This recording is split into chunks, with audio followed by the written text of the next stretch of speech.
Hello there, I am Angela. Welcome, or for the very rare few, welcome back to my channel. I just wanted to reintroduce myself before I hop back into the Booktube community. I had originally been on Booktube back in before 2020 was my first time. I was really struggling with the tech element of it and not having ways to be able to edit and film properly. So then I paused. Once I got better ways, I came back in 2020. I was so fortunate to be a part of the Top Shelf Society book club. Oh my gosh, that was such a highlight. That was years. There was a group of us in a book club and we got to interview a couple of my favorite authors now as well, Angeline Boulley and Nevo. That was one of the highlights of my experience with books in general, was getting to be a part of a discussion with them. What else? My goodness, I have privated most of my videos because a lot of it I've changed what I want to do with Booktube. Originally, I just did the stereotypical following the trends, following the tags, following a lot of challenges, and it was so much fun. Now I want to more focus on recommending books, and not just recommending books, I also want to focus on what I call a cozy corner. Initially, when I had made this video in the past, I had called it my bookish corner of the internet, and that's how I still feel. This is my little bookish corner of the internet. And I want to add coziness and hobbies to that as well.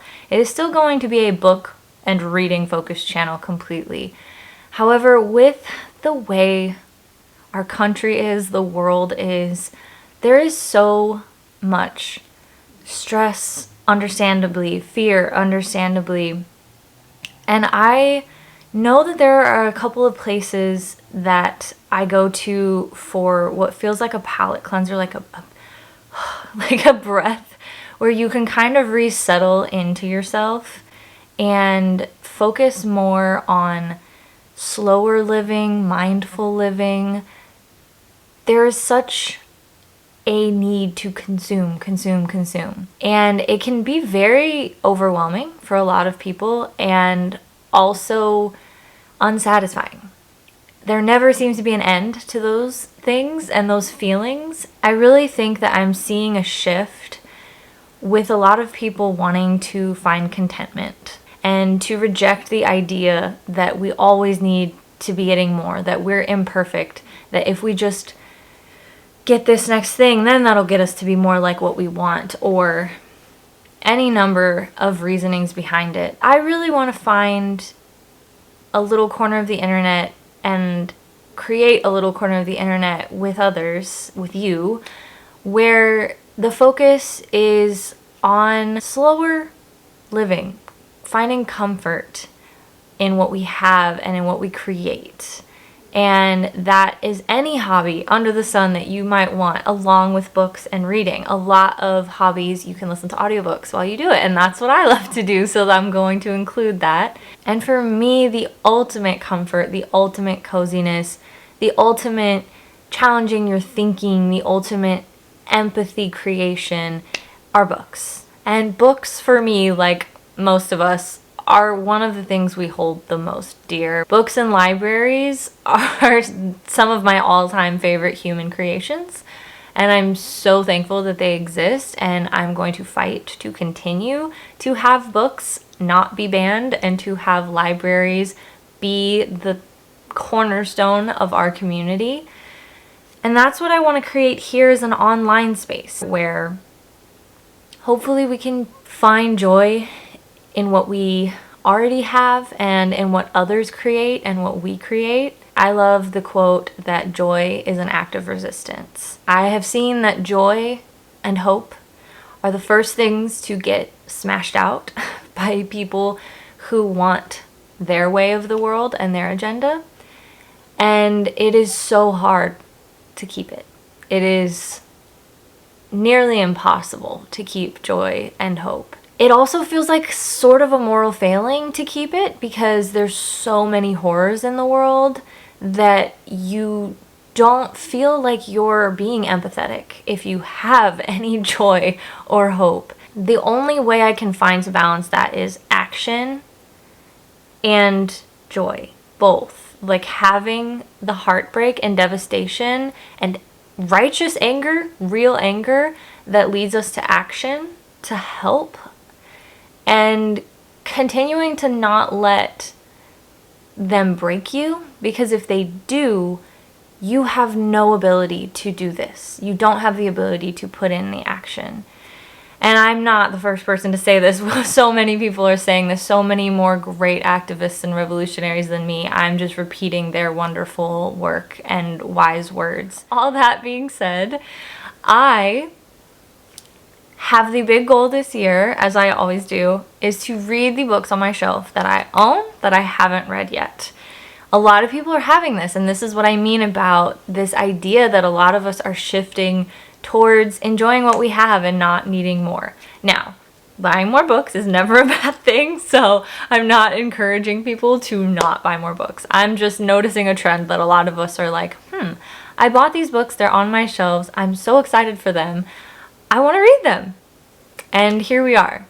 I have about 150, and I have sectioned them off into their whole own entire bookshelf. I will do a little tour in another video so that you know what books I'm going through and I'm making my way through. It's going to take more than a year, so this year and beyond. I have also created my very own TBR board game. That took me quite a while. I am so excited though. It is almost Dungeons and Dragons inspired in the element of dice and the element of it's kind of the idea that you're a character.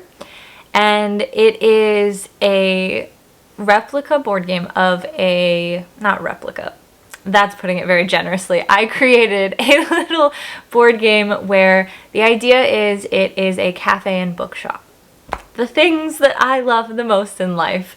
I always say that if a book contains baking or tea and coffee, I'm probably gonna give it an extra star or cooking as well, because that's just, those are my favorite things. I love cooking, baking, drinks, like trying new things, coziness, bookstores, all of that. So if we have any of those things, I'm gonna love it. So I was like, okay, if I'm creating a game that makes me happy, what makes me happy? So this fictional place is called Cozy Corner Cafe and Bookstore. And my little character, the symbol is going to be, it's a little white cat. I have a white cat. That's going to be the token. And I'm going to move through the game, and I have a lot of prompts that will allow me to choose the books that are on my shelves. If I don't have one, then I can add in a new one, but the goal is to read the books on my shelves. And on top of that, the difference about this game that is unique to me is that I'm also going to be including hobbies, snacks, and drinks. So the goal would be to, however many I get, I'm going to include those in my channel through the month. And that is going to be so much fun. And that's going to be my next video I'm about to film for the months of March. But I just wanted to come back really quickly.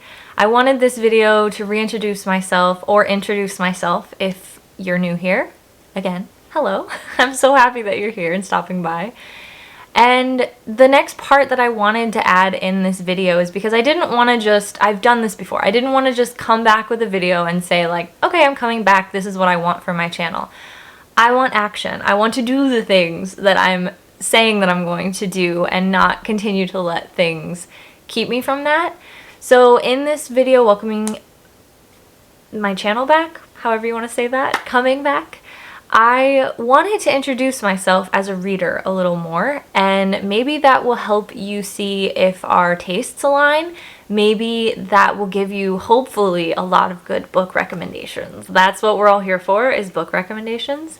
So I thought that kind of like saying who I am, what my favorite books and authors are, what my history and reading journey is, would be helpful, potentially, for you, for me, in general. So when I was a kid, I read anything and everything, and that maintains to this day. I don't necessarily have only specific genres. I know that that would be easier because then like fantasy readers could find me and read but I read everything across the board, and there has never been a time that I haven't. So I would come home with like a nonfiction book as a kid about evolution, and then I would come home with one about, you know, the Boxcar Children. So those were some of my favorites. I know that mysteries, I've always loved solving mysteries so much. Mysteries are kind of my bread and butter of what I absolutely love. If you read Encyclopedia Brown 2, you know how satisfying it is. It was little short stories of a kid detective, and then you'd flip it and be able to find the answer and see if you could solve it first, which that was everything to me. I loved the Boxcar Children. I loved Nancy Drew. I had this book, From the Mixed Up Files on Mrs. Basil E. Frankenweiler. This one, it was kids in a museum. It's like museums and Michelangelo and trying to solve a mystery. That was perfect for me. I also loved this little fantasy series called The Unicorn Chronicles, so there was hints of fantasy coming in there as well. Then I read a lot of things for school. I really enjoyed The Giver. I enjoyed The Bridge to Terabithia until I didn't enjoy it, and we all know why. I enjoyed a lot. I remember specifically reading Sir Arthur Conan Doyle and oh well, there's the trend again, mysteries. I really like thought-provoking books. I really do. I like cerebral things. I like using my mind and imagination. Then as a young adult in high school, that would be a teenager, not a young adult. As a teenager in high school, I kind of would mostly not read what we were supposed to read. I was in AP English advanced placement, and I didn't enjoy a lot of the things. Now I probably would go back and I would, but at the time I didn't. The couple things that really stood out to me that I enjoyed were Shakespeare, once we actually broke it down to understand what it was, and I really liked Pride and Prejudice, Jane Austen. I flew through The One Flew Over the Cuckoo's Nest. I really read on my own time a ton of Stephen King. I read so many of Stephen King's books. I loved them. I don't know how I would feel about them now. I really can't believe I was reading them at that young of an age, knowing how graphic and intense they all are. But I would genuinely credit Stephen King to being one of the reasons why I love reading and books. When I was a teenager, I loved it. I loved his books. I loved it. I loved The Shining. They were so easy to escape into, and I've really enjoyed escapism a lot of my life, and the universes were so well fleshed out. I just loved escaping into them. Then as a actual young adult, not a teenager, I had a friend who let me borrow this book. This book is called Grave Mercy by Robin Lefevers. It is in the His Fair Assassins trilogy. This was mind-blowing to me because it really made me remember why I loved books. It was just a journey. It is historical fiction, and God, it really got me in there. I'm not going to explain what all of these books are about because we'd be here forever. These were the books. And then if you're interested in any of them, they're there on Goodreads to check out. I reread this recently, and I will say, to me, it still holds up. I really enjoy this series. It has fantasy with magical realism elements and historical fiction in medieval France. So it was so good. This one's my favorite. It's a trilogy, but this one's my favorite. And then the other one that I randomly found when I was in my late teens, I believe, I went to the bookstore and I just went through the shelves and randomly picked an author and a book. And it ended up being Sarah Addison Allen. And I am loving that she is having like a renaissance in Booktube. I'm seeing people finding especially garden spells. And I also love The Girl Who Chased the Moon. And then in the summer, I loved The Peach Keeper because it definitely fit summer weather. Garden spells is my favorite. And I absolutely love her magical realism, southern charm. It's just so whimsical. Then I would say my next reading revival was in my mid-20s, and I can probably credit that to The Night Circus by Erin Morgenstern. I have so many of my favorite books on this shelf right here, but if I take it down, there's going to be all these holes behind me, so I'm just going to tell you because I'm sure you've heard of all of these. I had to read that on my tiny phone from my library, and I did because it was so good. Her writing is my absolute favorite writing when it comes to the flowery prose.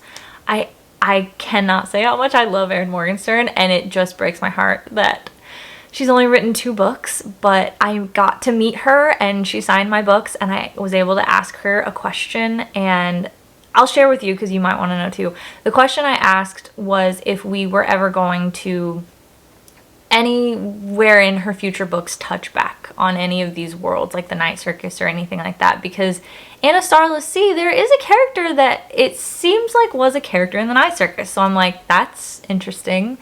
And she revealed that she has plans in the back of her mind that her worlds are kind of going to be similar to Stephen King, where they all take place in the same universe. So that made me really excited. If we ever get more books, it will kind of touch on the worlds from the Night Circus and the Starless Sea. And this was a couple of years ago.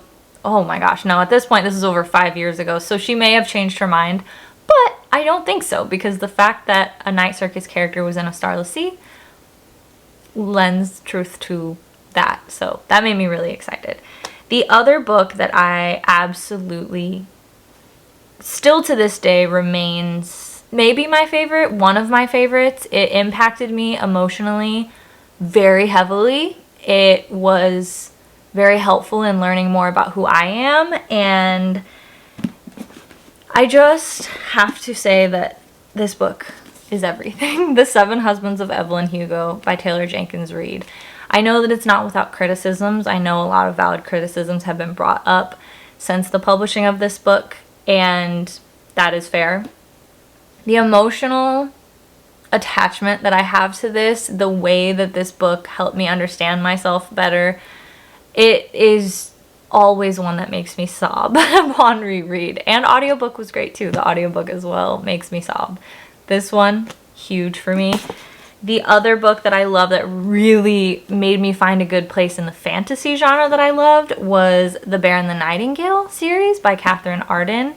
This one has a lot of folklore and another kind of brief historical fiction element to it, but the folklore and the writing elements, the same way that Erin Morgenstern writes very beautifully, I think these are written very beautifully, very realistic and important topics that are addressed. I really loved this series. This is the series on audiobook by Gemma Whalen that I'm trying to get everyone to read. This is Nevermore by Jessica Townsend. This is the Trials of Morgan Crow series. If you like Harry Potter, read this. Listen to this audiobook. She does voices for all the characters, so the audiobook is what I absolutely recommend. The audiobook is where the whimsy is at, but the writing is magnificent. The story, the characters, I genuinely don't have a better middle grade series ever. This series is the best. And the 4th one is about to come out after a couple of years of waiting, and this is supposed to be an 8 or 9 book series, so you're gonna be able to join along. The other books that I would say are very much me, and I'm just gonna say these quickly because I don't have a lot to say other than that I love them, is The Invisible Life of Addie LaRue by V.E. Schwab, the Wayward Children series. They're novellas that come out every January. I just love them for what they are. The stories are a wonderful, wonderful place of escapism, and I just love them. Then I also read every winter, I listen to the audiobook of Wintering by Catherine May, The Power of Rest and Retreat in Difficult Times. This not only teaches you a lot of stories about people and science and life, but it also, and culture as well, it also has the concept that I'm talking about for my channel in here about rest and restoration, the concept of wintering like nature does. Nature does this as well, and yet for some reason humans, we just completely push ourselves all year, all the time, never resting, never taking breaks, and the ideals behind this concept are absolutely what I agree with and am making my life to be like as well. The other thing that makes me change how I view life is a book by Becky Chambers, A Psalm for the Wild-Built. Talks about the human condition, and that's my favorite part of books is when you relate and it's talking about the human experience and you don't feel so alone. And it's when you're never feeling content, like what do you need? What is going to make you happy? What's going to make you feel satisfied? And this challenges that about why we need to feel that when, again, nothing else really does. Like, things exist to exist, and existing is what it is. And, oh goodness, there's so many, and it's just, my heart is soaring talking about these books. Oh, would be not accurate if I did not include Six of Crows and Crooked Kingdom by Leigh Bardugo, as well as Ninth House and Hellbent by Leigh Bardugo. Ninth House is the other book that is possibly my all-time favorite. I've read it multiple times, and Ninth House, I absolutely love the dark academia vibes, but it's also more than that. It is magical realism, paranormal, but also secret societies and university, and Ninth House is incredible. Absolute 10 out of 10. And then Six of Crows and Crooked Kingdom, I absolutely they have my favorite, like, relationship friend group dynamics. I really absolutely love it, and there are so many twists and turns. The heists genuinely are good and entertaining to me. I was blown away as I read them, and every time I reread them, I love it. I love it, love it, love it. So those, phenomenal. And then when it comes to mysteries, I have to say this series, like everyone, The Thursday Murder Club by Richard Osman.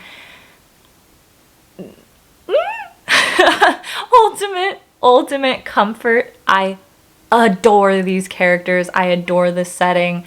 It has so much heart. It has so much humanity, humor, Britishisms. It's very British. Authors that I just tend to love basically everything by them for the most part, that I haven't included specific books because I mean just all of it, are Stephen Graham Jones. He is for me so much.